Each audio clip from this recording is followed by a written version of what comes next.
মা কালী মূর্তির চোখ জোড়া জ্বলছে আগুনের মতো। সামনের মাটিতে পড়ে কাঁপছে এক যুবক। বাতাস থমথমে, পেছনে গর্জন করে উঠছে বজ্রধ্বনি। তোর এই পাপের শাস্তি স্বরূপ আমি তোকে অভিশাপ দিচ্ছি। এই মুহূর্ত থেকে তুই গরু হয়ে থাকবি। যতদিন না নিঃস্বার্থভাবে তোকে কেউ ভালোবাসবে, ততদিন তুই এই অভিশাপ থেকে মুক্তি পাবি না। যা, এবার ঘুরে দেখ দুনিয়া কত কঠিন।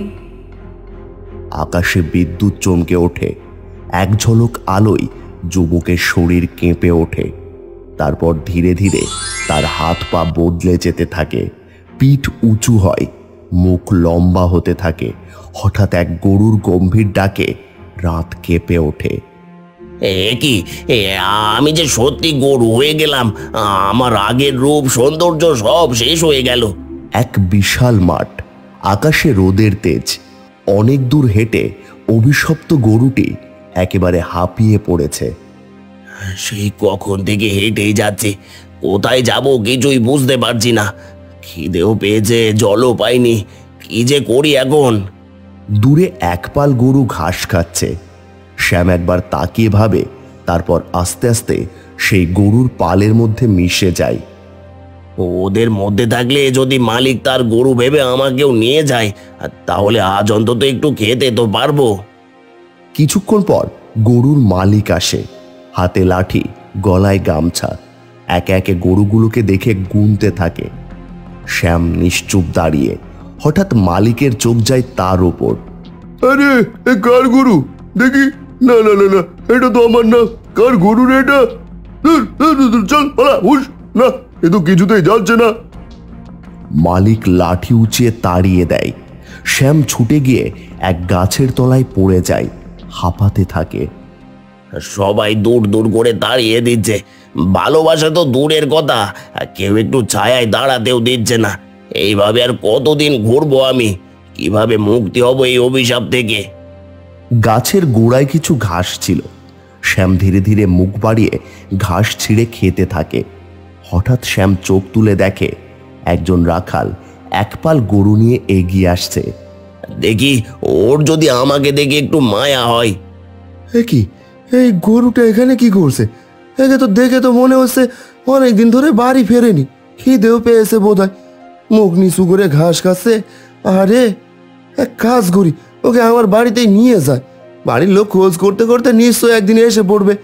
ততদিন না হয় আমার কাছেই থাক। রাত নামছে, একটুখানি চাঁদের আলো। গ্রামের মাটির বাড়ি, গোয়াল ঘরের সামনে দাঁড়িয়ে রাখাল শ্যামকে নিয়ে আসে। আজ থেকে তুইও আমার বাড়ির নতুন অতিথি হলি। খা খা খা, পেট ভরে খেয়ে নে এখন। শ্যাম চুপচাপ থাকে, শুধু চোখে একরাশ বিস্ময়। রাখাল দড়ি খুলে তাকে গোয়াল ঘরের ভিতর ঢুকিয়ে দেয়। ভিতরে কয়েকটা গরু ইতিমধ্যেই বসে আছে, কিন্তু গোয়াল ঘর নোংরা, ছড়িয়ে ছিটিয়ে গোবর, ভেজা খড়ার ধুলো ময়লা। এত নোংরা জায়গায় আমাকে থাকতে হবে স্বপ্নেও ভাবিনি। এমন একটা জায়গা আমার ঘুমের ঠিকানা হবে, কিন্তু উপায় তো নেই। এখন এটুকু আশ্রয় যথেষ্ট। আরে, এই গরুর বাট তো দুধে ভরা। যাই, তবে একটুখানি দুধ দুইয়া নেই, পাত্রটা নিয়ে আসি।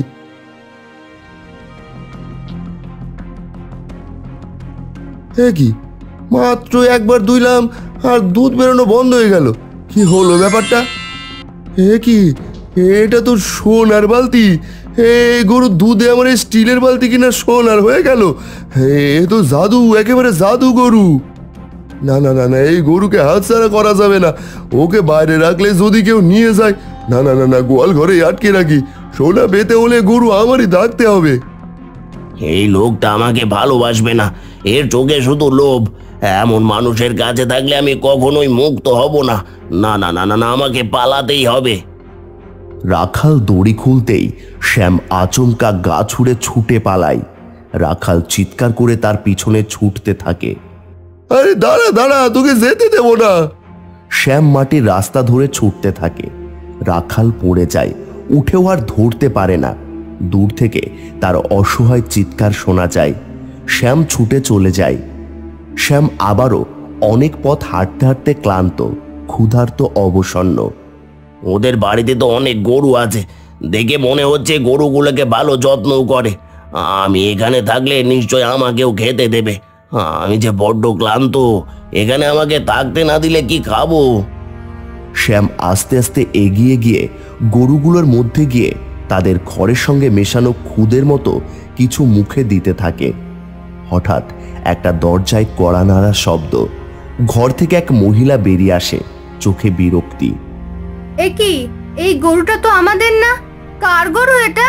কেমন চালাক দেখো, গরুটা আমাদের গরুগুলোর মধ্যে ঢুকে গিয়ে ওদেরই খাবার খাচ্ছে। শ্যাম মাথা নিচু করে, বুঝতে পারে পরিস্থিতি খারাপ হচ্ছে। সে আস্তে আস্তে এগিয়ে আসে মিনতির কাছে, মাথা তার শাড়ির পাশে ঘষে দেয়। একটা মায়া পাওয়ার ক্ষীণ চেষ্টা। আচ্ছা আচ্ছা, ঠিক আছে, খুব চালাক তো তুই। বেশ, খা, আমি কিছু বলছি না। তবে হ্যাঁ, আমাদের একটু দুধ দিবি কিন্তু, নইলে তো খাওয়ার খরচ চালানো মুশকিল হয়ে যাবে। থাক এখানে তুই নিশ্চিন্তে। হে কি, গরুটার বাট দিয়ে যে দুধ গড়িয়ে পড়ছে, এত দুধ জমেছে। খুব ভালো, যাই একটা বালতি নিয়ে আসি, দুধটা দুয়ে ফেলি, তাহলে এই বেলাও দুধ বেচতে পারবো। সে তাড়াতাড়ি একটা বালতি নিয়ে যায়, হাঁটু গেড়ে বসে শ্যামের দুধ দোয়াতে থাকে। দুধ পড়ছে। কিছুক্ষণ পর হঠাৎ দুধ পড়া বন্ধ হয়ে যায়। মিনতি মাথা নাড়ে, একরাশ বিস্ময় চোখে মুখে। এ কি, এত দুধে উপচে পড়ছিল বাট থেকে, আর এখন তো এক ফোঁটাও দুধ পড়ছে না। কি অদ্ভুত ব্যাপার। সে বালতির দিকে তাকিয়ে হাঁটতে থাকে গোয়াল ঘরের দিকে। হঠাৎ তার পা থেমে যায়। সে নিচের দিকে তাকিয়ে দেখে তার হাতে থাকা লোহার বালতি এখন চকচকে সোনার বালতিতে পরিণত হয়েছে। চারপাশে রোদ পড়ছে, বালতিতে একটা ঝিলিক উঠেছে। এ কি, আমার এই বালতি তো সোনার হয়ে গেছে। কিভাবে হলো এটা? এই গরুটা নিশ্চয়ই কিছু বিশেষ। না, এমন গরু হয় না। এ যেন আশীর্বাদ না অভিশাপ, বোঝা দেয়। শ্যাম তার দিকে চেয়ে শুধু একবার হাম্বা করে ওঠে। তার চোখে যেন একটুখানি করুণা, একটুখানি দীর্ঘশ্বাসের ছায়া। লোভের হাত থেকে কেউ রক্ষা পায় না। মিনতির মুখে করুণা থাকলেও চোখে ছিল জ্বলন্ত আশার লোভ। শ্যাম তা বুঝেছিল, তাই আবারও পালালো। এ কি, গরুটা কোথায় গেল? ও তো আমার লক্ষ্মী ছিল। গেল গেল, আমার সব আশা জলে গেল। আমার হাতের লক্ষ্মী হাতে এসেও চলে গেল। ওরা কপাল আমার। অন্যদিকে শ্যাম ওখান থেকে দৌড়ে পালিয়ে আসার পর পথে চলতে চলতে তার শরীর কাঁপতে থাকে, হাঁটু ভারী হয়ে আসে, চোখ আধো ঘুমে বন্ধ হয়ে যায়। সামনে রাতের অন্ধকারে একটা আলো দেখা যায়। মন্দিরের প্রাঙ্গণ, মন্দির থেকে ঘন্টার শব্দ আসছে।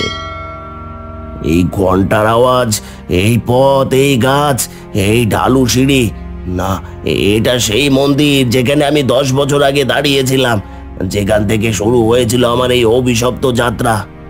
সে সামনে তাকায়, মা কালীর পুরনো শ্বেত পাথরের মূর্তি, তার পায়ের নিচে ভাঙা প্রদীপ। তুমি আবার আমায় এখানে ফেরালে মা। এবার বুঝলাম মুক্তি তো দূরের কথা, আমার এই গরুর জীবনে এখন চিরন্তন শান্তি, কারণ কেউই আর আমাকে নিঃস্বার্থভাবে ভালোবাসবে না। সে কাপা পায়ে উঠে যায় মন্দিরের সিঁড়ি পেয়ে। মা কালীর সামনে গিয়ে বসে পড়ে, চোখে জল, পেছনে ঝোড়ো হাওয়া বইছে। হ্যাঁ মা, আমি ভুল করেছিলাম, আমি স্বার্থপর ছিলাম, নিষ্ঠুর ছিলাম, তাই তুমি আমায় অভিশাপ দিয়েছিলে। এই সেই মন্দির যেখানে 10 বছর আগে এক ভয়ঙ্কর পাপ ঘটেছিল। একজন মানুষ তার অহংকারে, তার হিংসায়, তার লোভে মা কালীর সামনে যা করেছিল, তার ফলে আজ শ্যাম এরকম জাদুগরু হয়ে ঘুরে বেড়াচ্ছে বিভিন্ন গ্রামে গ্রামে। একটা ছোট্ট মাটির ঘর, দরজা ধুয়ে রাখা আঁচল হাতে বুড়ি দাঁড়িয়ে, বয়স 80-র কাছাকাছি, চোখে অসহায়তা।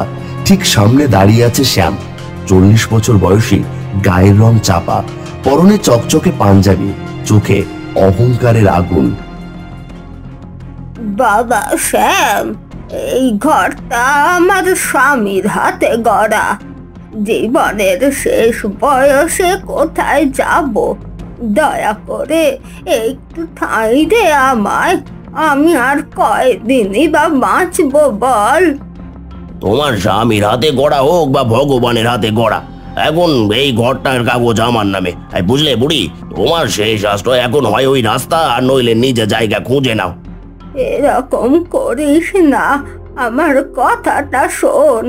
এই বাড়িতে যে আমার অনেক স্মৃতি আছে, এই বুড়ো বয়সে সেসব ভুলে কি করে থাকবো?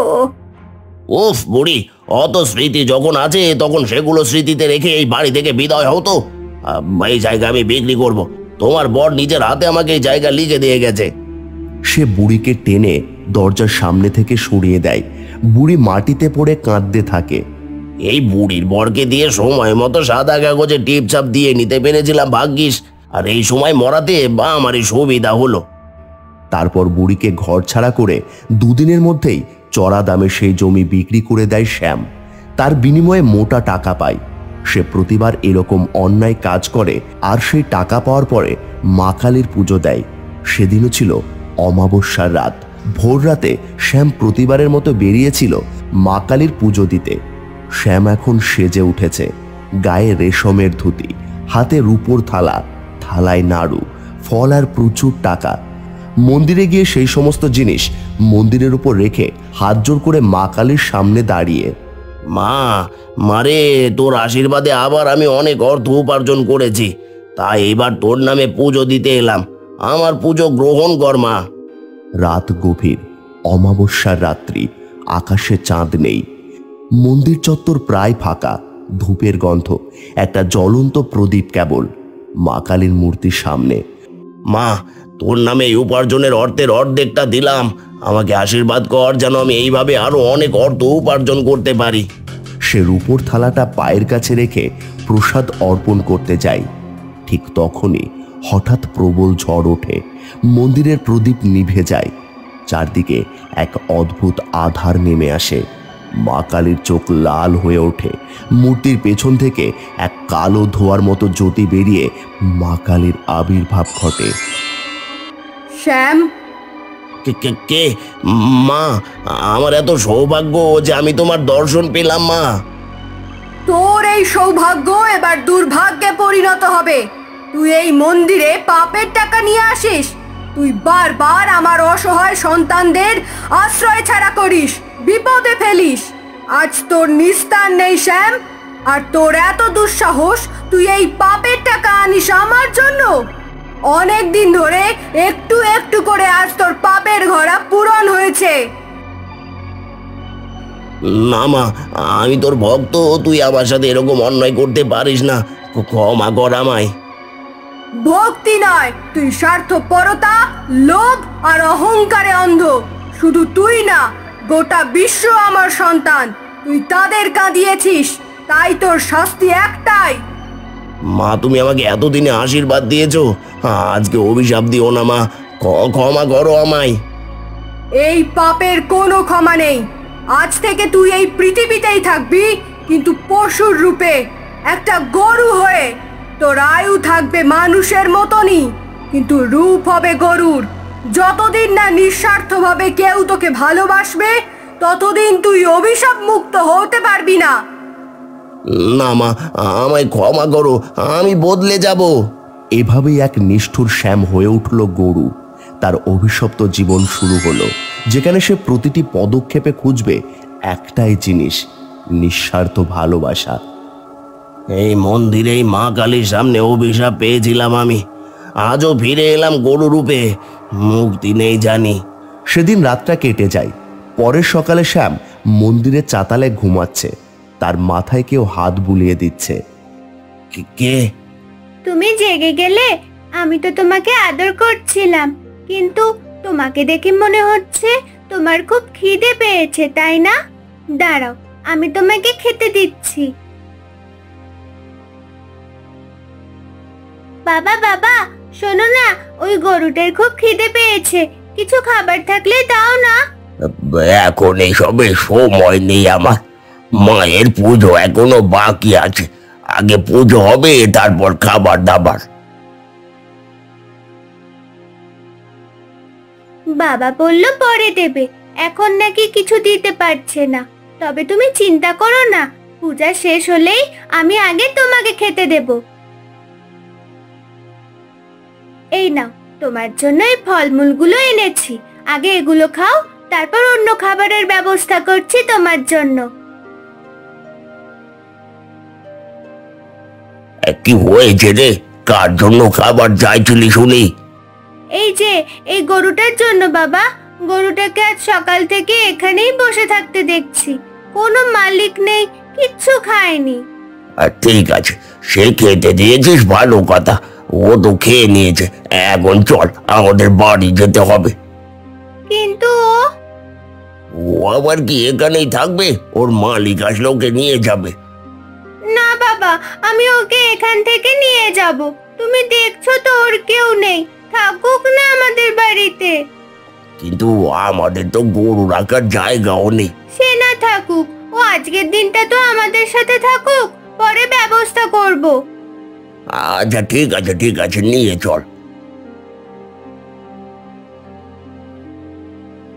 আজ তুমি এখানেই থাকো, তোমার থাকার জায়গা এখনো নেই ঠিকই, কিন্তু আমি কিছু একটা ব্যবস্থা করব তোমার জন্য, বিশ্বাস রেখো। এই মেয়ে, এতটুকু বয়সে এমন ভালোবাসা, কিন্তু আমার কপালে এই ভালোবাসা বেশিক্ষণ থাকবে না। দুপুর গড়িয়ে বিকেল হলো। বিকেলে বাড়ি থেকে বেরোনোর সময় ঠাকুরমশাই লক্ষ্য করলো শ্যামের বাটে দুধ ভরে গেছে। গরুর বাট তো দুধে ভরা, কিন্তু আমি তো দুধ দুইতে পারি না। দেখি চেষ্টা করে একবার। ঠাকুরমশাই একটা পাত্র নিয়ে আসে দুধ দেওয়ার জন্য। সে হাত লাগাতেই দুধ পড়ে যায়, তারপর হঠাৎ বন্ধ হয়ে যায়। যা, জানতাম আমি দুইতে পারবো না। এই বলে সে পাত্রটা নিয়ে ঘরের দিকে যাচ্ছিল। এমন সময় খেয়াল করলো পাত্রটা সোনার হয়ে গেছে। সেই দেখা মাত্রই পাত্রটা তার হাত থেকে পড়ে যায়। কি হয়েছে বাবা? এ কি, পাত্রটা তো সোনার হয়ে গেছে। তাহলে তোর বিপদ পড়লো, সবাই চাইবে ওকে নিজের করে নিতে। এ গরু জাদু গরু রে, দুধ দেওয়া মাত্রই পাত্র সোনার হয়ে গেল। ঠিক বলেছিস, আগে ওর নিরাপত্তা দরকার, তারপর অন্য কিছু। সেই সোনার পাত্র বিক্রি করে ঠাকুরমশাই আগে শ্যামের থাকার জন্য নিরাপদ ঘরের ব্যবস্থা করলো। তারপর সেখানেই থাকা শুরু করলো। তারপর ঠাকুরমশাই শ্যামের কাছ থেকে পাওয়া সোনা দিয়ে মন্দিরে আসা দুস্থ মানুষদের সেবা করতে শুরু করে। সারা জীবন মানুষ রূপে শুধু কেড়েছি, ঠকিয়েছি। আজ একটা মেয়ে, একটা সাধারণ পুরোহিত, তার একটা গরুকে আগে সুরক্ষা দিল, তারপর আমার থেকে সোনা নিয়ে অন্যদের মুখে খাবার তুলে দিল। এই কি তবে সত্যি ভালোবাসা? আমি আমি আবার মানুষ, মুক্তি পেলাম। মা কালী আমায় সত্যি মুক্ত করলেন। জয় মা কালী, জয় মা কালী। তোমার অভিশাপ আমায় শিক্ষা দিয়েছে। আজ আমি জানলাম, ঘর মানে শুধু মাথার উপরে ছাদ না, মানুষের মনে একটা জায়গা পাওয়াটাই আসল ঘর। এটা কি আমার মুখে? এ কি সব দাগ, কি বিশ্রী চিহ্ন? এটা কি হচ্ছে আমার? কি হলো রানীমা, আপনি ঠিক আছেন? এটা কেন হলো? আমার চেহারার এমন অবস্থা, কে করলো এটা? ছোট মুখে একটা বড় কথা বলছি রানীমা, কিন্তু আপনি কি ভুলে গেছেন কাল আপনি কি বলেছিলেন বড় রানীকে? আপনি শুধু তাকে নয়, মা কালীকেও অপমান করেছিলেন। রানী পদ্মাবতী আপনাকে অভিশাপ দিয়েছিলেন, এটা হয়তো তারই ফল। রাজপুর রাজবাড়ির অন্তপুর। বাইরে বসন্তের সকাল, গাছে গাছে কোকিলের ডাক। দোলনায় বসে আছে রাজপুরের রানী রুক্মিণী।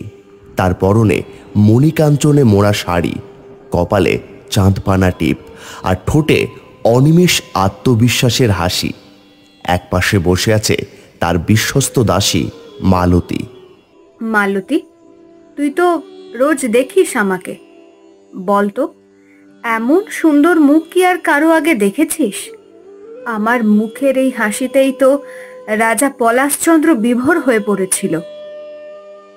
আপনার হাসি মানেই যেন সন্ধ্যার পশ্চিম আকাশে হালকা মেঘের ফাঁকে উঁকি মারা চাঁদ।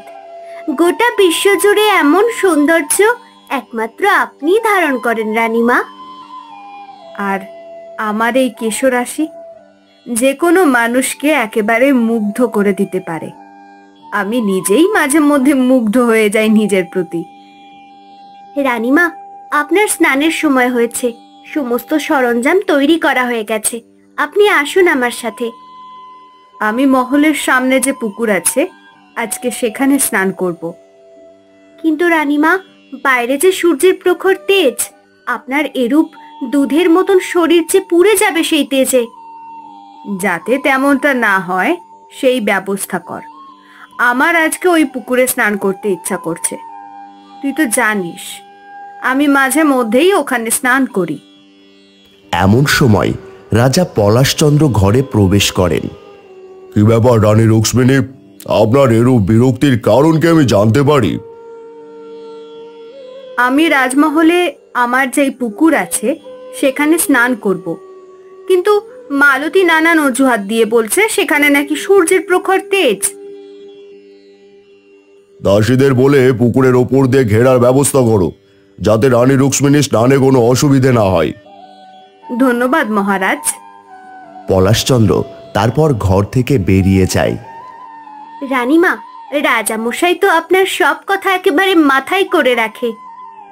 তা তো মানতেই হবে, নইলে এরকম রূপ দিয়ে ওনাকে খুশি করবে কে? কিন্তু রাজামশাই তো রানী পদ্মাবতীকেও ভালোবাসেন খুব। মালতী, একদম বেশি কথা বলবি না। দাসী আছিস, দাসীর মতন থাক। কি আছে ওই পদ্মাবতীর? না আছে রূপ, না আছে যৌবনের মাধুর্য, শুধু আছে সারা দিনের জন্য মা কালীর নাম আর কিছু ঘ্যান ঘ্যান করা জ্ঞানের কথা। তাই খবরদার ওর সাথে আমার তুলনা করবি না, বুঝেছিস? ভুল হয়ে গেছে রানীমা, আমি ওইভাবে বলতে চাইনি। ঠিক আছে ঠিক আছে, এখন যা এখান থেকে, আমার স্নানের ব্যবস্থা কর আর আমার স্নানের সব সামগ্রী প্রস্তুত কর। রাজপুর রাজবাড়ির দক্ষিণ দিকের বাগান ঘেরা ছোট্ট মন্দিরের পাশে থাকা একটি ঘর। ভোরের আলোয় মন্দিরের ধূপকাঠির গন্ধ ছড়িয়ে পড়েছে। পদ্মাবতী রোজকার মতো মা কালীর পুজো করছেন। পরনে সাধারণ তুলসী বর্ণের শাড়ি, কপালে সিঁদুরের টিপ, মুখে এক অপার্থিব প্রশান্তি। তার পাশে বসে আছে দাসী গায়ত্রী। বয়সে কিছুটা বড়, কিন্তু অগাধ ভক্তি আছে রানীর প্রতি। রানীমা, আপনি এত বড় রাজ্যের রানী হয়ে সারা দিন নিজে হাতে ঘর মন্দির পরিষ্কার করেন, এটা সত্যিই বিরল। কেউই তো আপনাকে বাধ্য করেনি। গায়ত্রী, রাজঘরের গৃহিণী মানে শুধু অলংকার পরা নয়। আমার প্রথম কর্তব্য মা কালীর সেবা করা। মায়ের পায়ের ধুলো না মুছে নিজের মুখে জল দিই কি করে? আপনি মা কালীকে যা ভালোবাসেন রানীমা, আমি তো মাঝে মাঝে ভাবি আপনি নিজেই যেন দেবীর এক রূপ। আমি তো তার ছায়াও নই গায়ত্রী, আমি শুধু একটুখানি ভালোবাসা দিতে চাই। তাই প্রতিদিন তার চরণে কিছু ফুল, কিছু ধূপ আর নিজের শান্ত মনটা রেখে আসি। কিন্তু রানীমা, আপনি তো রূপেও অপরূপা। রাজপুরে অনেকেই বলে আপনার মুখ দেখে মনে হয় যেন গোধূলির আলোয় শান্ত নদীর ধারা বইছে। রূপ তো ক্ষণিকের, কাল যে মুখ সুন্দর, মা চাইলে তাকে নিঃস্ব করে দিতে পারেন। আমি চাই মনটা যেন নির্মল থাকে, যেমন নদীর জল, যেমন আকাশের আলো। কিন্তু রানী রুক্মিণী তো ভাবেন রূপই রাজত্ব। তার রূপের অহংকারও একদিন নেমে যাবে, যেমন সন্ধ্যার আলো মিলিয়ে যায় রাতের অন্ধকারে। কিন্তু সেবা আর বিশ্বাস, তা থেকে জন্মায় প্রকৃত শক্তি। মা কালী যাকে ভালোবাসেন তাকে সারা বিশ্ব সম্মান দেয়। আপনার কথা শুনলেই আমার মনে শান্তি আসে রানীমা। আপনার কাছে এলে মনে হয় যেন মায়ের কাছে এসেছি। গায়ত্রী, মনে রেখো, আমরা সবাই মা কালীর সন্তান। কেউ বড়, কেউ ছোট, এভাবে ভাবা ঠিক নয়। অহংকার মানুষকে ভিতর থেকে খেয়ে ফেলে। আপনি সারা রাজপুরে একমাত্র রানী যিনি গলায় ভারী হার পরেন না। প্রার্থনার স্নেহই আমার গহনা। আমি তো শুধু একটা কথা মেনে চলি, যেখানে অহংকার শেষ সেখানেই ঈশ্বরের বসতি। নরম আলো, বিছানায় হেলান দিয়ে বসে আছেন রাজা পলাশচন্দ্র, পাশে রানী পদ্মাবতী। ঘরের বাইরে দরজার পেছনে দাঁড়িয়ে আছে দাসী মালতী। পদ্মাবতী, আমি রুক্মিণীর ঘরে যাই বটে, কিন্তু জানো তো আমার মন পড়ে থাকে তোমার কাছেই। রাজার মন এতদিনেও কি পাল্টায়নি? আমি তো ভাবি রূপের মোহে একদিন ভুলে যাবেন আমায়। না, সেটা হয়নি। একথা সত্য, রুক্মিণী রূপবতী, কিন্তু সে রূপে শুধু চোখ ধাঁধায়, তাদের হৃদয় ভরে না। কিন্তু তোমার স্নিগ্ধতা, তোমার স্থিরতা, এটাই আমার শান্তি। ঘরের বাইরে দাসী মালতী স্তব্ধ হয়ে দাঁড়িয়ে আছে, চমকে শোনে সব কথা, চোখ বড় বড় করে তাকিয়ে থাকে।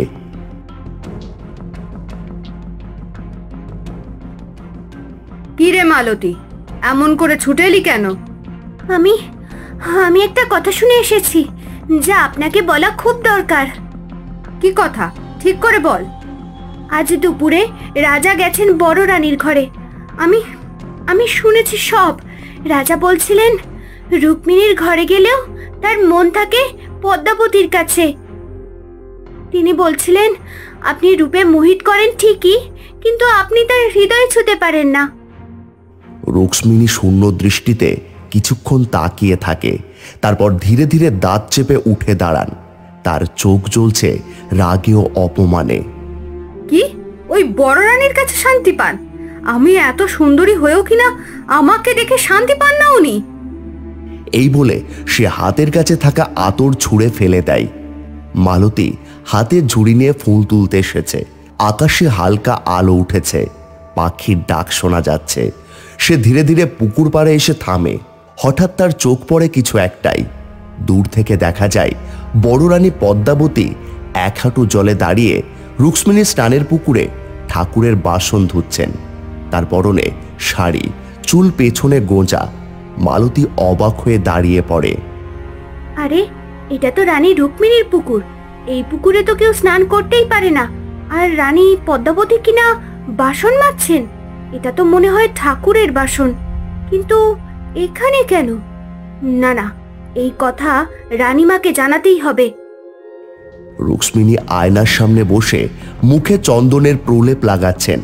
মালতী দৌড়ে এসে ঘরে ঢোকে। কি ব্যাপার মালতী, এত তাড়াহুড়ো করে এলি কেন? রানীমা, একটা কথা আছে। আমি আপনার স্নানের জন্য ফুল তুলতে গিয়েছিলাম, তখন দেখলাম আপনার স্নানের পুকুরের ধারে কি? বড় রানী পদ্মাবতী। তিনি তিনি আপনার পুকুরের ঠাকুরের বাসন মাজছিলেন। কি? আমার নামে বানানো পুকুরে, যেখানে আমার অনুমতি ছাড়া কেউ জল ছোঁয় না, সেখানে পদ্মাবতী গিয়ে বাসন মাজছে? না মালতী, এবার আর আমি চুপ করে থাকবো না। ওই পদ্মাবতীকে এবার আমি হাতে নাতে ধরবো, আর ওর কপালে দুঃখ আছে, দেখিস তুই। ঝোপঝাড়ের আড়াল থেকে মালতী আর রানী রুক্মিণী পুকুর পাড়ে চোখ রেখেছে। দূরে দেখা যায় রানী পদ্মাবতী আসছেন হাতে ঠাকুরের বাসন নিয়ে। জলরাঙা শাড়ি পরা, মুখ শান্ত, চোখ নত। রানীমা, দেখুন, আজও এসেছেন। আমি কাল মিথ্যে বলিনি, এবার প্রমাণ হলো তো? আমি একবারও বলিনি তুই মিথ্যে বলছিস। আমি জানি তুই আমাকে মিথ্যে বলবি না, কিন্তু আমার হাতে নাতে ধরার ছিল। এবার দেখ আমি কি করি। কি করবেন রানীমা? যেই পুকুর আমার সৌন্দর্যের প্রতীক, আমি মন খারাপ হলে যেখানে গিয়ে স্নান করে নিজের মন ঠিক করি, সেই পুকুরে কিনা ও বাসন মাজছে, পুকুরের জল নোংরা করছে। এর শাস্তি তো ওকে পেতেই হবে।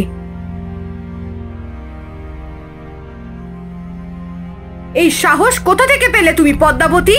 তাও আবার আমার পুকুরে? কে অনুমতি দিল তোমাকে? রুক্মিণী, দয়া করে রাগ করো না ভগিনী। আর তুমি এইভাবে আমার সাথে কথা বলছো কেন? এত রাগ করো না।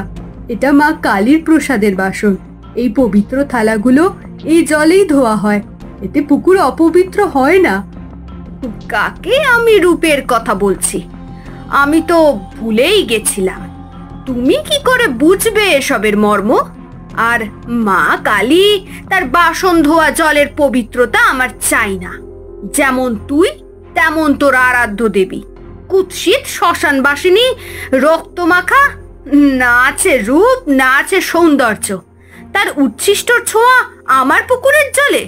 রুক্মিণী, আমি আমার অপমান সহ্য করতে পারি, কিন্তু আমার মা কালীর অপমান না।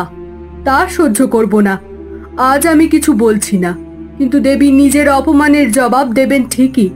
এই রূপ নিয়ে তোর এত অহংকার, সেই রূপ খুব তাড়াতাড়ি নষ্ট হয়ে যাবে। কেউ আর ঘুরেও তাকাবে না তোর দিকে, কারণ মনের দিক থেকে তুই কুৎসিত। হ্যাঁ হ্যাঁ, যা, আর যেন কোনোদিন এই পুকুরের মুখ না দেখি তোমার। ভিখারির মতো পোশাক, শ্মশানের দেবীর আবার আরাধিকা। সকালবেলা ঘরের জানলা দিয়ে আলো প্রবেশ করেছে। রানী রুক্মিণী ধীরে ধীরে উঠে বসেন। মুখে হাত দেওয়া মাত্রই চমকে ওঠেন। আয়নায় চোখ পড়তেই আতঙ্কে ঘাবড়ে যান। এটা কি আমার মুখে? এ কি সব দাগ, কি বিশ্রী চিহ্ন? এটা কি হচ্ছে আমার? কি হলো রানীমা, আপনি ঠিক আছেন? এটা কেন হলো? আমার চেহারার এমন অবস্থা, কে করলো এটা? ছোট মুখে একটা বড় কথা বলছি রানীমা, কিন্তু আপনি কি ভুলে গেছেন কাল আপনি কি বলেছিলেন বড় রানীকে? আপনি শুধু তাকে নয়, মা কালীকেও অপমান করেছিলেন। রানী পদ্মাবতী আপনাকে অভিশাপ দিয়েছিলেন। এটা হয়তো তারই ফল। চুপ, তুইও কি ওর কথা মানিস? আমি একদমই বিশ্বাস করি না এই দাগ ঠিক হয়ে যাবে, আমার বিশ্বাস। এত কিছু করলাম, কিছুতেই কিছু হচ্ছে না। এই দাগ তো কমছেই না।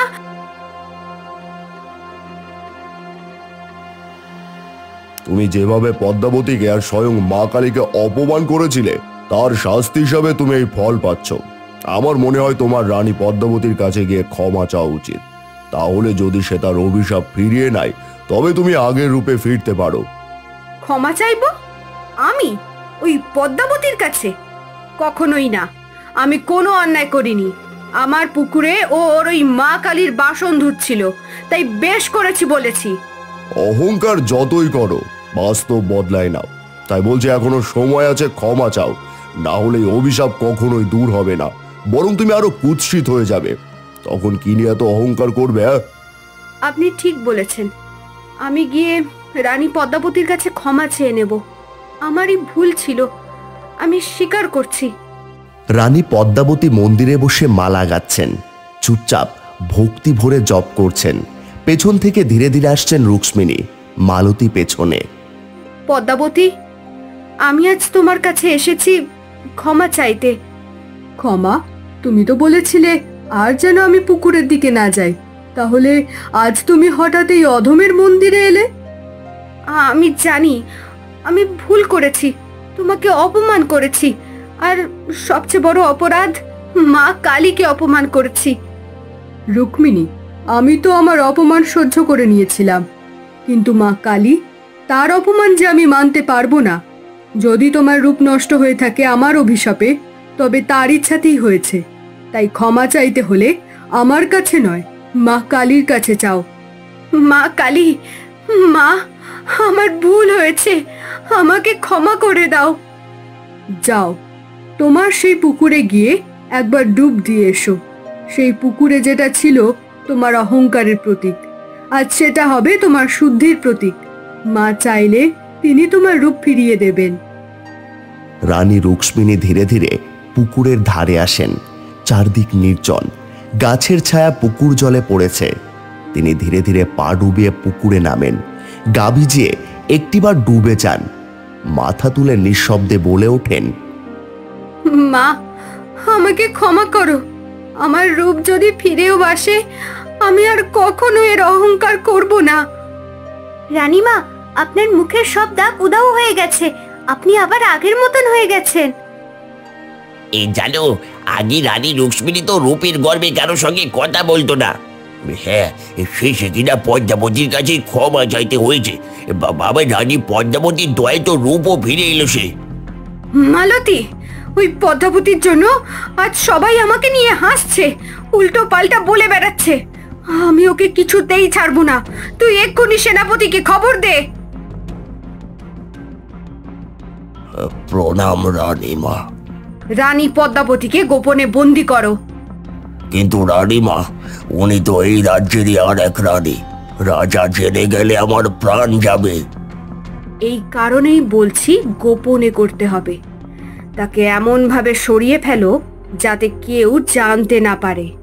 আর সে যেন পরে কাউকে মুখ দেখাতে না পারে। তোমার পুরস্কার হিসেবে এত অর্থ পাবে, জীবনেও আর ভাবতে হবে না।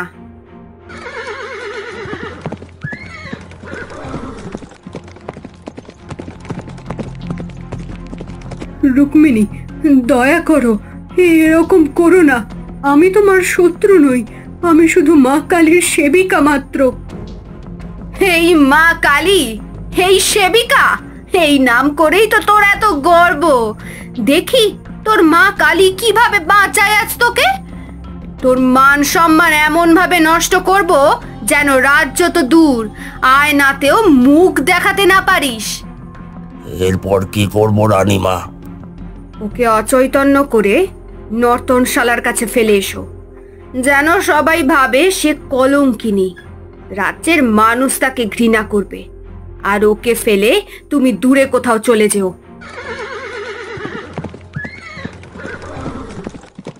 এই মেয়ে, সরে যা। এত রাতে এই রাস্তায় দাঁড়িয়ে আছিস কেন? মেয়েটি চুপ। ধীরে ধীরে তার শরীর থেকে আলোর ঝলকানি বের হতে থাকে। সেনাপতির চোখ ছানা বড়া। হঠাৎ তার চারপাশে বাতাস ঘূর্ণি তোলে। মেয়েটি ধীরে ধীরে বিশাল আকৃতি ধারণ করে। তারপর সে মা কালীর রূপে পরিণত হয়, হাতে খড়গ। তুই আমার ভক্তের ক্ষতি করতে চাস, তাকে কলঙ্কিত করতে চাস? এত দুঃসাহস তোর! আজই তোর শেষ দিন। দেবী তাকে আঘাত করেন। সেনাপতি গর্জন দিয়ে পড়ে যায়, নিঃশব্দ মৃত্যু। জেগে ওঠ, তুই এখন সুরক্ষিত। অন্যায় যে করে তার বিনাশ নিশ্চিত। তোর ভক্তি, সত্যতা, এগুলোই আজ তোর সব থেকে বড় শক্তি হয়ে উঠল। শীঘ্রই তুই এই রাজ্যের একমাত্র রানীর সম্মান লাভ করবি। রানী রুক্মিণী, তোমার রূপের অহংকার, তোমার ঈর্ষা, তোমাকে আমি আগেও সাবধান হতে বলেছিলাম, কিন্তু তুমি সেটা হওনি। তোমার এত দুঃসাহস, তুমি এই রাজ্যের আর এক রানীকে বিপদে ফেলার চেষ্টা করেছিলে। মহারাজ, আমি তো কিছু জানি না, আমি কিচ্ছু করিনি। খবরদার, একদম মিথ্যাচার করবে না। সত্যি করে বলো, নইলে আমি তোমাকে কঠোর থেকে কঠোর শাস্তি দিতে আমি দুবারও ভাববো না। আমি কিন্তু এইবার রানী পদ্মাবতীকে গিয়ে জিজ্ঞেস করব সত্যিটা, তাই সময় থাকতে সত্যি বলো। মহারাজ, এইবারের মতো মাফ করে দিন, ভুল হয়ে গেছে, আর হবে না। রানী পদ্মাবতী তো তোমাকে ক্ষমা করেছিলেন, তার ফল হিসেবে তিনি এই অপমান পেলেন। এরপর তুমি কোন মুখ নিয়ে বলছো তোমাকে ক্ষমা করে দিতে? এবার আর রানী পদ্মাবতী নয়, আমি তোমাকে শাস্তি দিচ্ছি। আজ থেকে তুমি এই রাজ্যে থাকবে না। আমি তোমাকে এই রাজ্য থেকে নির্বাসিত করলাম। ফিরে যাও তোমার পিতৃগৃহে। মহারাজ, এরকম করবেন না, ক্ষমা করুন আমাকে। তোমার রূপের মোহে পড়ে আমি যে ভুল করেছি, সেই ভুল আমি সংশোধন করে নিতে চাই। আমি ভুলছিলাম, রূপ দিয়ে কখনো মানুষ বিচার হয় না, তার প্রমাণ আমি আজ পেলাম। তুমি এক্ষুনি এই রাজসভা থেকে বেরিয়ে যাবে, আর তোমার এই দাসী মালতীকেও পারলে নিজের সাথে নিয়ে যাও। আমি আর এই নিয়ে কোনো কথা বলতে চাই না। মা, আজ তুমি আমাকে রক্ষা করলে। মাতঙ্গী হলেন একজন হিন্দু দেবী। তিনি মহাবিদ্যার বা 10 তান্ত্রিক দেবীর অন্যতম এবং হিন্দু মাতৃদেবীর একটি রূপ। তাকে সঙ্গীত এবং শিক্ষার দেবী সরস্বতীর তান্ত্রিক রূপ বলে মনে করা হয়। মাতঙ্গী বাগ্মিতা, সঙ্গীত, জ্ঞান এবং শিল্পকলা পরিচালনা করেন। মাতঙ্গীর প্রথম পৌরাণিক কাহিনী অনুসারে তাকে উচ্ছিষ্ট মাতঙ্গীর সাথে যুক্ত করে। একবার দেবতা বিষ্ণু তার স্ত্রী লক্ষ্মী, শিব এবং তার স্ত্রী পার্বতীকে দেখতে গিয়েছিলেন এবং তাদের ভালো খাবারের ভোজ দিয়েছিলেন। খাবার সময় দেবতারা কিছু খাবার মাটিতে ফেলে দিয়েছিলেন, যেখান থেকে এক সুদর্শনা কুমারীর জন্ম হয়েছিল। হে কি, এই যে খাবারের উচ্ছিষ্ট থেকে কুমারীর জন্ম হলো! ইও সম্ভব? এই কুমারী দেবী সরস্বতীর এক রূপেরই প্রকাশ। তিনি দেবতাদের উচ্ছিষ্ট চেয়েছিলেন। হে দেবতাগণ, আপনারা আমাকে আপনাদের খাবারের উচ্ছিষ্ট দিন, আমি গ্রহণ করব। 4 দেবতা তাকে তাদের উচ্ছিষ্ট প্রসাদ হিসেবে দিয়েছিলেন, যা প্রথমে দেবতারা খাওয়ার মাধ্যমে পবিত্র হয়েছিল। এটিকে দেবতার উচ্ছিষ্ট হিসেবে ব্যাখ্যা করা যেতে পারে, যদিও নেতিবাচক অর্থের কারণে উচ্ছিষ্ট শব্দটি কখনই প্রসাদের সাথে স্পষ্টভাবে ব্যবহৃত হয় না। শিব আদেশ দিয়েছিলেন, যে বা যারা মাতঙ্গীর মন্ত্র উচ্চারণ করবে এবং তাদের উপাসনা করবে, তাদের বৈষয়িক বাসনা তৃপ্ত হবে এবং তারা শত্রুদের ওপর নিয়ন্ত্রণ লাভ করবে। শিব তাকে বরদাত্রী হিসেবে ঘোষণা করেন। সেই দিন থেকে কুমারী উচ্ছিষ্ট মাতঙ্গিনী নামে পরিচিত হন। এই দেবীর নাভির নিচের ত্বকের 3টি অনুভূমিক ভাঁজ এবং সূক্ষ্ম চুলের একটি পাতলা উলম্ব রেখা রয়েছে।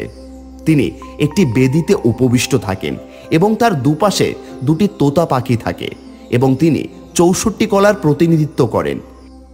এই বর্ণনায় সারদা তিলক যোগ করে যে রাজমাতঙ্গী বীণা বাজান, শঙ্খখোলের দুল এবং ফুলের মালা পরেন এবং তার কপালে অঙ্কিত ফুল শোভা পায়, তাকে সাদা পদ্মের মালা পরা রূপেও চিত্রিত করা হয়। দেবী মূর্তিটি সরস্বতীর মূর্তির অনুরূপ, যার সাথে তিনি যুক্ত। অন্য এক পুরাণ মতে বর্ণিত আছে, একদা এক সময় কৈলাসে বসে ধ্যানমগ্ন মহাদেব। এমন সময় পার্বতী এসে মহাদেবের কাছে আর্জি জানান, হে মহেশ্বর, আমি কিছুদিনের জন্য পিতৃগৃহে যেতে চাই। আপনি যদি অনুমতি দেন তাহলে খুব ভালো হয়। মহেশ্বর চোখ খুলে পার্বতীর দিকে তাকিয়ে বলেন, হে পার্বতী, আমি তোমাকে অনুমতি দিতে পারি, কিন্তু আমার একটি শর্ত রয়েছে। শর্তের কথা শুনে পার্বতী অবাক হয়ে যান। সে মহেশ্বরকে বলেন, শর্ত? কি শর্ত মহেশ্বর? আমি তোমাকে 3 দিনের জন্য তোমার বাবার বাড়িতে পাঠাতে রাজি আছি, তবে এই 3 দিন পরেও যদি তুমি ফিরে না আসো তবে আমি কিন্তু নিজে গিয়ে তোমাকে আনতে যাব। আচ্ছা মহেশ্বর, তবে তাই হবে। আমি 3 দিন পরেই ফিরে আসব। তারপর পার্বতী দেবী গেলেন তার বাপের বাড়ি, কিন্তু 3 দিন অতিক্রম হয়ে যায়। পার্বতী মহেশ্বরের কাছে ফিরতেই ভুলে যান। ওদিকে মহেশ্বর, পার্বতীকে আমি বলেছিলাম 3 দিনের মধ্যে ফিরে আসতে, তার এখনো কোনো আসার নামই নেই। এবার দেখছি আমাকেই যেতে হবে। তারপর মহেশ্বর এক শাখারির বেশ ধরে চলে গেলেন পার্বতীর কাছে। শাখা নেবে গো শাখা, ভালো ভালো শাখা আছে, শাখা নেবে গো শাখা। পার্বতী এমন সময় তার সখীদের সাথে বসে গল্পে মত্ত। এই শুনতে পাচ্ছিস তোরা? শাখারির গলা। সখী, তোমার হাতে তবে একজোড়া শাখা নিয়ে নাও। বেশ, তবে ডাকো ওই শাখারিকে। তারপর পার্বতীর সখী মহাদেব ছদ্মবেশী সেই শাখারিকে ডাকল। শাখারি, শাখারি, ও শাখারি, একবার এদিকে এসো দেখি। হ্যাঁ, আসতে আসতে। তারপর শাখারি এগিয়ে গেলেন পার্বতীর দিকে। আমাদের সখীর হাতে একজোড়া সুন্দর দেখে শাখা দাও দেখি। এইটা দেখো। এরপর সেই শাখারি পার্বতীর হাতে শাখা পরিয়ে দিতে থাকলো। শাখা পরিয়ে দিতে থাকাকালীন পার্বতীর দিকে অন্য ভঙ্গিতে তাকালো সে এবং তাকে স্পর্শ করতে চাইল। এ কি? শাখারি মুচকি হাসি দেখে পার্বতী তৎক্ষণাৎ ধ্যানরত হন এবং তিনি জানতে পারেন সে আসলে তারই পতিদেব মহেশ্বর। সবকিছু বুঝতে পারলেন পার্বতী। পরে পার্বতী নিজেকে শিকারের ছদ্মবেশ ধারণ করে শিবের কাছে যান। ভগবান শিব তার প্রতি এতটাই মুগ্ধ হলেন যে তিনি তার সাথে প্রেমও করলেন। প্রেম করার সময় শিব নিজেই চণ্ডালে পরিণত হয়েছিল এবং বুঝতে পারলেন যে চণ্ডালা তার স্ত্রী পার্বতী। আরে, এই যে আমার স্ত্রী পার্বতী। তখন দেবী শিবকে অনুরোধ করলেন যে তারা যেমন চণ্ডালিনী রূপে প্রেম করছেন, এই রূপ চিরকাল স্থায়ী হবে এবং উচ্ছিষ্টা চণ্ডালিনী নামে বা মাতঙ্গী নামকরণ করা হবে। আরেকটি গল্প জড়িত আছে কৌরিবাই মন্দিরকে উৎসর্গ করার সাথে। এটি মাতঙ্গীর একটি দিক, যিনি বারাণসীর নিম্নবর্ণের এলাকায় আবির্ভূত হয়েছিলেন। কৌরিবাই হলেন শিবের বোন, যিনি ব্রাহ্মণ পদ্ধতি এবং বিশুদ্ধতায় প্রভাবিত ছিলেন। তিনি শিবের শ্মশানে বাস করা, নেশাজাতীয় দ্রব্য এবং ভূত প্রেতের সঙ্গে থাকা ইত্যাদি ভিন্নধর্মী অভ্যাসগুলোকে ঘৃণা করতেন। যদিও শিব প্রথমে কৌরিবাইয়ের কথাকে উপেক্ষা করেছিলেন। বিয়ের পরে তার স্ত্রী পার্বতী তার স্বামীর প্রতি কৌরিবাইয়ের গালিগালাজ সহ্য করতে না পেরে কৌরিবাইকে পুনর্জন্মের জন্য অভিশাপ দিয়েছিলেন। হে কৌরিবাই, আমি তোমায় অভিশাপ দিলাম, তুমি আবার পুনর্জন্ম নেবে। এবং যার ফলে বারাণসীর একটি অস্পৃশ্য অঞ্চলে কৌরিবাই নিজের পুরো জীবন কাটান, যদিও একে দূষিত মনে করতেন। ফলস্বরূপ গৌরীবাই প্রকৃতপক্ষে বারাণসীর নিম্নবর্ণের এলাকায় পুনর্জন্ম নিয়েছিলেন এবং খুব অসুখী বোধ করছিলেন। তাই তিনি নিজের ভাই বারাণসীর প্রভু শিবকে অনুরোধ করেছিলেন, হে ভ্রাতা, আমাকে ক্ষমা করুন। আমি এই অসুখী জীবন আর কাটাতে পারছি না। আপনি আমায় বর প্রদান করুন ভ্রাতা। শিব তাকে বর দিলেন যে তার পুজো ছাড়া বারাণসীতে কোনো তীর্থযাত্রা সম্পূর্ণ বলে বিবেচিত হবে না। তারপর থেকেই মাতঙ্গীর আরেকটি রূপ পূজিত হতে শুরু করলো শিবের বর প্রদানের ফলে। মহাবিদ্যা বগলামুখী ছাড়া মাতঙ্গী হলেন অন্য মহাবিদ্যা, যার উপাসনা প্রাথমিকভাবে অতি প্রাকৃত শক্তি অর্জনের জন্য নির্ধারিত। মহাভাগবত পুরাণের একটি স্তোত্র তার কৃপায় শত্রুদের নিয়ন্ত্রণ করার কথা বলে। অন্যদিকে তন্ত্রসার বলে যে তার মন্ত্রপাঠ করা, তার রূপের ওপর ধ্যান করা এবং তার ধর্মীয় উপাসনা মানুষকে নিয়ন্ত্রণ করে এবং নিজের প্রতি আকৃষ্ট করার শক্তি দেয়। তান্ত্রিক সাধকেরা তার অবশিষ্টাংশ এবং আংশিকভাবে খাওয়া খাবার নিবেদনের মাধ্যমে দূষণ অতিক্রম করে এবং এইভাবে নিজেদের অহংকে জয় করে বলে মনে করা হয়। মাতঙ্গীর উপাসনায় বর্ণনা করা হয়েছে তার ভক্তরা নিষিদ্ধের মুখোমুখি হতে অনুমতি প্রাপ্ত। তারা দূষণ অতিক্রম করে নিজেদের পরিত্রাণের দিকে নিয়ে যায় এবং পার্থিব লক্ষ্যের জন্য অতি প্রাকৃত শক্তি অর্জন করে। দেবীকে খুশি করে তার কানে ফিসফিস করে প্রশ্ন করলে তিনি ভক্তের সমস্ত প্রশ্নের উত্তর দেবেন। মাতঙ্গীকে প্রায়শই ওম মন্ত্র শব্দাংশের সাথে পুজো করা হয়, যা সরস্বতীর সাথে যুক্ত এবং এটি জ্ঞান, শিক্ষা এবং শিক্ষার বীজ অক্ষর। একটি দীর্ঘ মন্ত্র ব্যবহৃত হয়। অবশিষ্ট বা আংশিকভাবে খাওয়া খাবার দূষিত উচ্ছিষ্ট অবস্থায় ভক্তের সাথে মাতঙ্গীকে নিবেদন করার পরামর্শ দেওয়া হয়। অর্থাৎ খাবার খাওয়া হয়েছে কিন্তু হাত ধোয়া হয়নি অথবা অবশিষ্টাংশ আছে। হিন্দু দেবদেবীদের উদ্দেশ্যে অবশিষ্টাংশ নিবেদন করা বা দূষিত উচ্ছিষ্ট অবস্থা মূলধারার হিন্দু ধর্মে নিষিদ্ধ। মাতঙ্গী পূজায় ভেঙে যাওয়া আরেকটি নিষিদ্ধ নিয়ম হলো ঋতুস্রাবের রক্তে রঞ্জিত কাপড় দেবীকে নিবেদন করা, যাতে সঙ্গীকে আকর্ষণ করার ক্ষমতা লাভ করা যায়। প্রায় সব হিন্দু ধর্মগ্রন্থেই মাসিকের রক্তকে দূষিত বলে মনে করা হয় এবং ঋতুমতী মহিলাদের হিন্দু পূজা এবং মন্দির থেকে দূরে রাখা হয়। নেপালের অস্পৃশ্য মাতঙ্গী সম্প্রদায় দূষিত পদার্থ এবং মৃত্যু ও দুর্ভাগ্য সম্পর্কিত জিনিসপত্র যেমন বলির পশুর মাথা, মৃত ব্যক্তির কাপড় সংগ্রহ করে সেগুলোকে চুয়াশা নামক মোড়ে রাখা বিশেষ পাথরগুলোতে নৈবেদ্য অর্পণ করে, যেখানে মাতঙ্গীরা সেগুলোকে গ্রাস করে, যার ফলে দূষণ পরিত্রাণ হয়। শত্রুদের পরাভূত করতে এবং কাব্যিক প্রতিভা অর্জনের জন্য তন্ত্রসার পরামর্শ দেয় রাতের নির্জনে রাস্তার মোড়ে বা শ্মশানে মাতঙ্গীকে মাংস, মাছ, রান্না করা ভাত, দুধ এবং ধূপ দেওয়ার। দেবীর উদ্দেশ্যে উচ্ছিষ্ট বিড়ালের মাংস এবং ছাগলের মাংসের অর্পণ পরম জ্ঞান অর্জনে সহায়ক বলে কথিত আছে।